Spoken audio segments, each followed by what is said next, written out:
आखिर ये photon zero time experience क्यों करता है?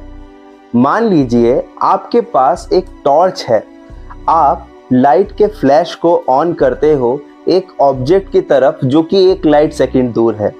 फर्स्ट सिचुएशन में आप रेस्ट पर हो और टॉर्च को ऑन करते हो, और सेकंड सिचुएशन में आप पहले ऑब्जेक्ट की तरफ भागना स्टार्ट करते हो और टॉर्च को ऑन करते हो। तो नॉर्मल परसेप्शन हमारा ये कहता है कि सेकंड सिचुएशन में लाइट फास्ट ट्रैवल करेगी, यानी कि ऑब्जेक्ट तक जल्दी पहुंचनी चाहिए। नहीं, ध्यान से देखिए, ऐसा अज्यूम करते हैं कि आपके पास एक क्लॉक है, एक ऐसी क्लॉक नहीं, डिजिटल क्लॉक नहीं, बल्कि एक ऐसी क्लॉक जिसमें ऐसे दो मिरर हैं और लाइट का एक सिंगल फोटोन जो कि इन मिरर के बीच में बाउंस करेगा। नाउ अगर आपकी क्लॉक रुकी हुई है, यानी कि आप रेस्ट सिचुएशन में है, तो जो फोटोन है लाइट का वो अप एंड डाउन बाउंस करेगा।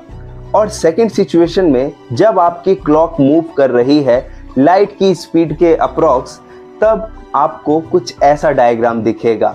अब इस डायग्राम में साफ देख करके लगता है कि अगर स्पीड ऑफ लाइट कांस्टेंट है तो सेकंड सिचुएशन में टाइम ज़्यादा लगेगा, क्योंकि फोटोन को ज़्यादा डिस्टेंस ट्रैवल करना पड़ रहा है।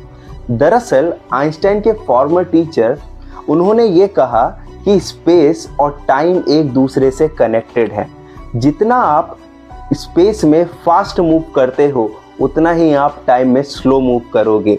यानी कि आप सिर्फ स्पेस में मूव करना कंट्रोल नहीं कर सकते, ना ही सिर्फ टाइम में मूव करना कंट्रोल कर सकते हो।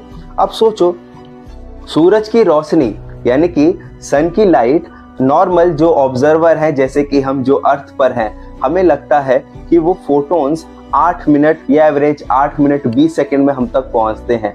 लेकिन सोचो कि अगर आप वो फोटोन हो और आप स्पेस में लाइट की स्पीड के अप्रॉक्स मूव नहीं कर रहे, बल्कि फोटोन तो एक्चुअली मासलेस है, मतलब वो लाइट की स्पीड से ही मूव कर रहा है। तो स्पेस में इतना फास्ट मूव करने की वजह से आप टाइम में कितना स्लो मूव करोगे, और फोटोन इतना स्लो मूव करता है टाइम में कि उसके लिए जीरो टाइम एक्सपीरियंस होता है।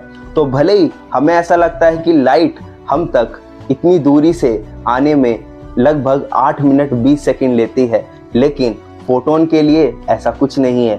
फोटोन तो जस्ट एमिट हुआ और तुरंत एब्जॉर्ब हो गया, इसलिए फोटोन जीरो टाइम एक्सपीरियंस करता है।